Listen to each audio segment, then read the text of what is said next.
રામ રામ ખેડૂત મિત્રો, અગાઉના વિડીયોમાં જણાવ્યું હતું કે અડદ અને મગના પાકમાં વાવેતર કર્યા પછી પહેલું પિયત ક્યારે આપવું, તો તેની વાત આ વિડીયોમાં હું જણાવવાનો છું. તો વિડીયોને સ્ક્રિપ કર્યા વગર પૂરો જોવો, જેથી તમને પૂરેપૂરી માહિતી મળી રહે. તો ખેડૂત મિત્રોનો પ્રશ્ન હોય છે કે અડદ અને મગના પાકમાં પહેલું પિયત કેટલા દિવસે આપવું જોઈએ. તો તે પ્રશ્નનો જવાબ તમારી જમીનની તાસીર ઉપર આધાર હોય છે. ઘણા ખેડૂત મિત્રોની જમીન હલકી જમીન હોય છે, જેમાં પાણી ઘણો સમય સુધી ટપતું ન હોય.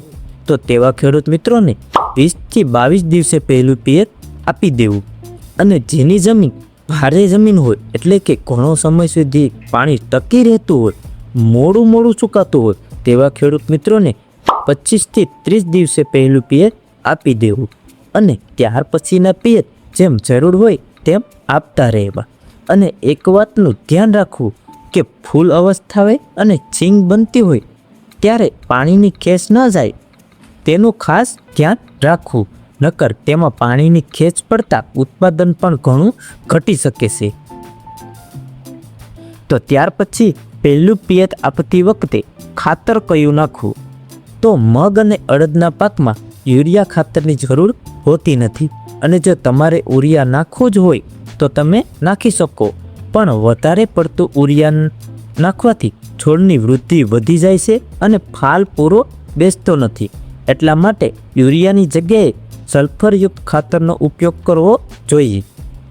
જેમાં માર્કેટમાં પ્રવાહી સ્વરૂપમાં જે સલ્ફર આવે છે તે પાણી સાથે પીવડાવી દેવું.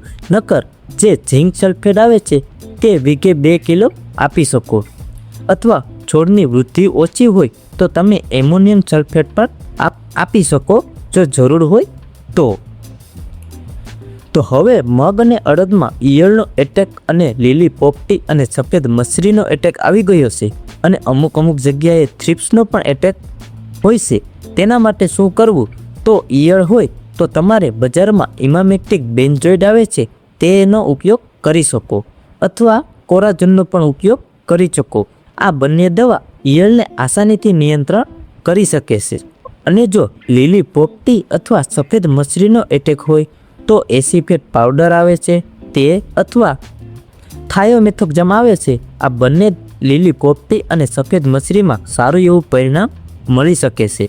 અને ત્યાર પછી જો થ્રિપ્સનો એટેક હોય તો તમારે ફિપ્રોલિલ પ્લસ ઇમિડા અથવા સ્પેનેટોરામ, જે આ બંને દવા થ્રિપ્સને સારી રીતે કંટ્રોલ કરી શકે છે. અને આ દવાથી ઉપરની કોઈ દવા નથી કે જે થ્રિપ્સનો કંટ્રોલ કરી શકે. અને ત્યાર પછી છોડની વૃદ્ધિ પણ કરાવવી જરૂરી છે. તો તેના માટે કોઈ પણ વૃદ્ધિ કરાવે તેવી દવા જેમ કે હ્યુમિક, ફુલવિક, ચીવીડ જેવા સારા હોર્મોન્સનો ઉપયોગ કરી અને પણ વૃદ્ધિ કરાવી શકાય છે. અને જો તમારે વોટર સોલ્યુબલ ખાતરનો ઉપયોગ કરીને પણ વૃદ્ધિ કરાવી હોય તો 19-19 જે ખાતર આવે છે તેનો ઉપયોગ કરીને પણ તમે વૃદ્ધિ કરાવી શકો છો. તો ખેડૂત મિત્રો, આ હતી મગ અડદમાં પહેલું પિયત ક્યારે આપવું અને તેની સાથે કયું ખાતર નાખવું, અને જો જીવાત હોય તો તેમાં કઈ દવાનો છંટકાવ કરવો તેની માહિતી. તો આ માહિતી સારી લાગી હોય તો વિડીયોને એક લાઈક આપી દેજો, અને વિડીયો વધુમાં વધુ શેર પણ કરી દેજો, જેથી બીજા ખેડૂત મિત્રો પણ કાંઈ છેતરાય ન જાય. અને આ માહિતીમાં તમને કંઈ ન સમજાણું હોય તો તમે કોમેન્ટ કરીને પણ પૂછી શકો છો.